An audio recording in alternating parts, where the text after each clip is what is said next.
हरिण असतं आणि त्याला खूप तहान लागते, त्याच्यामुळे तो पाण्याचा शोध घेत असतो. वाळवंटामध्ये ते इकडं तिकडं भरपूर फिरतं, परंतु त्याला पाणी सापडतच नाही. खूप शोध घेतल्यानंतरही त्याला ते पाणी सापडत नाही. मग शेवटी कंटाळून ते एका जिथे असा थोडासा निवारा असतो अशा ठिकाणी ते जाऊन बसतं, म्हणजे जिथे त्याला सावली दिसते. सावली दिसल्यानंतर एक शांत थोडा वेळ बसल्यानंतर त्याला अचानक पाण्याचा खळखळ आवाज यायला लागतो. त्याला इतका आनंद वाटतो की आता इथे कुठेतरी पाणी आहे असं म्हणून तो धावत धावत ते हरिण काय करतं, त्या पाण्याच्या दिशेने जायला लागतं. आणि पाण्याच्या दिशेने गेल्यानंतर त्याला एका ठिकाणी नदी वाहताना दिसते. नदी दिसल्यानंतर त्याला खूप आनंद होतो आणि ते अगदी आवेगात, एखादी गोष्ट आपल्याला मिळाल्यानंतर त्या आवेगात आपण जसं जातो त्या पद्धतीने ते पाण्याकडे पळायला लागतं. पाण्याकडे जाताना त्याची नजर त्याच्या बाजूच्या एका झाडाजवळ त्याची नजर जाते. त्या झाडाच्या पाठीमागे एक शिकारी उभा असतो बाण लावून. आता हरणीला दिसतं की हा शिकारी आता आपल्याला मारणार आहे. 2 मिनिटं पुढे जात नाही तर त्याला एका झुडपामध्ये एक सिंह दिसतो. विचार करतो की जर मी मागे वळलो तर मला शिकारी मारणारच आहे. त्याच्यानंतर समोर पाहिलं तर बाजूला एक सिंह त्याला दिसतोय, तो सिंह पण त्याची शिकार करू शकतो. त्याच्यानंतर मागे आणखी पुढे वळायचा प्रयत्न केला तर जंगलामध्ये त्याला आग लागलेली दिसते. खूप विचार करतो की आता काय करावं, आणि या विचारामध्ये असताना तो म्हणतो की ठीक आहे, आता मला असा ना तसा मृत्यू मिळणारच आहे. जर मी इकडे पळालो डाव्या बाजूला तर मला शिकारी मारेल, उजव्या बाजूला पळालो तर मला सिंह खाऊन टाकेल, समोर पळालो नदीची पार करू तर समोर जंगलात आग लागलेली. आता काय करावं असा प्रश्न असताना तो काय म्हणतो की आता माझं सगळ्यात पहिलं ध्येय काय होतं, मला खूप तहान लागली होती आणि मी माझी तहान भागवणं खूप गरजेचं आहे. असं ना तसा मृत्यू भेटणारच आहे. मृत्यूच्या भीतीने इकडं तिकडं पळपळ करण्यापेक्षा कधी ना कधी मृत्यू मिळणार आहे, त्याच्यामुळे मी काय करतो की मी माझं पाणी पिऊन बघू नंतर काय होतं. आणि तसा विचार करून तो हरिण जे आहे ते पाणी पितं. पाणी पिल्यानंतर अचानक वातावरणामध्ये बदल होताना त्याला दिसतो आणि गडगडाचा पाऊस सुरू होतो. विजा चमकायला लागतात आणि पावसाची सुरुवात होते. पावसाची सुरुवात झाल्यानंतर तो जो शिकारी होता तो शिकारी बाण सोडणार तर काय झालं, त्या पावसाच्या याच्यामुळे त्याचा हात सटकला आणि सटकलेला बाण कोणाला लागला, जो सिंह त्या हरणाकडे येत होता हरणावर झडप घालण्यासाठी, तर तो बाण त्या सिंहाला लागला आणि तो सिंह तिथे कोसळला. आणि दुसरा जे होतं ते आग जी होती ती पावसामुळे ती काय झाली, विझल्या गेली. आणि हरणाने बघितलं तर समोरची जी आग होती ती विझत चालली होती, बाजूला सिंह मरून पडलेला होता.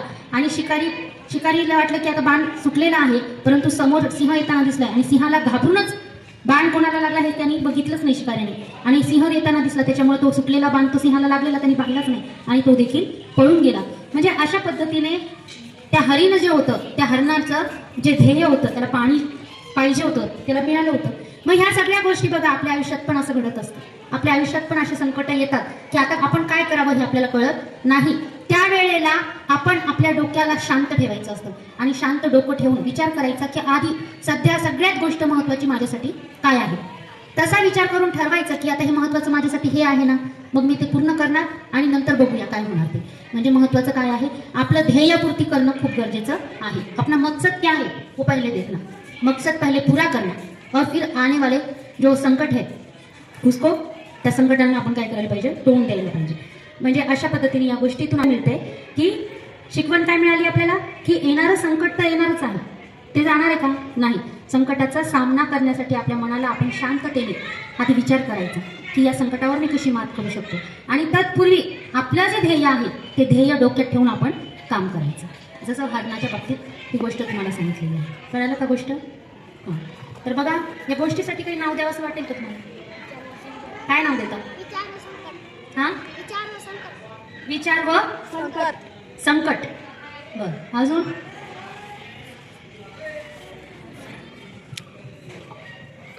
तहानलेला हरिण. हां, चालेल. अजून बरं, आता प्रश्न विचारते. हरिण जे होते कशाच्या शोधामध्ये होतं? हात वर करा. पाण्याच्या शोधामध्ये हरिण होतं. खूप वेळ तो फिरला, त्याच्यानंतर त्याला कशाचा आनंद मिळाला? पाण्याचा आवाज, त्याला पाण्याचा आवाज आला, त्याच्यामुळे त्याला आनंद झाला. पाणी पिण्यासाठी जेव्हा ते धावत होतं तर त्याच्या मनामध्ये अनेक विचार चालू असताना त्याला अचानक काय दिसतं की तो घाबरतो? त्याला शिकारी दिसतो, हो की नाही? त्याच्यानंतर जेव्हा तो उजव्या बाजूला बघतो त्याला दुसरं काय संकट दिसतं रे? सिंह. त्याला सिंह दिसतो. दुसरं जे संकट त्याच्या समोर होतं ते सिंह दिसतो.